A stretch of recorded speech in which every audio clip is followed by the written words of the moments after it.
Ano naman ang walang kakwenta-kwentang i-report niyo sa akin tong araw na to? Chief, kalalabas lang ni na Boy at Junior. At alam niyo ba, Chief, kung sino unang dumalaw sa kanila? Mga miyembro ng mabagsik na sindikato dito sa Maynila, sir. Mga bata ni Minggoy, sir.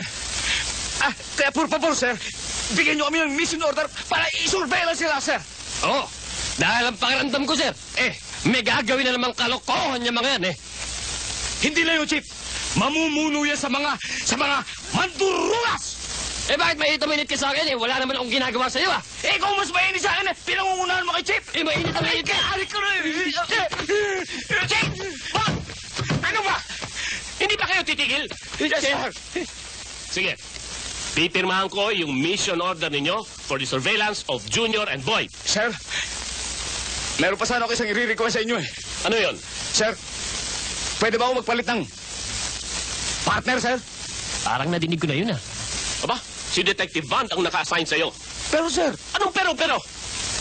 Ikaw, Detective James, let me tell you this. Eto si Detective Bond ay magaling. He is one of the best detectives in the agency. May puso siya for the job. Di ba, Detective Bond? Opo, Ninong. Salamat, Ninong. Ninong talaga. Kumusta nga pala ang mami mo? Mabuti po, kinakamusta nga kayo. Tinatanong, kaya na ako mapopromote, Baka after this case. Yan na. Ingay nyo. Tingnan nyo ang ginawa. Ang inaanak nyo sa akin. Ilong ko. Ako pa sisisihin mo. Dapat ka magpasalamat ka sa akin dahil tinulungan pa kita.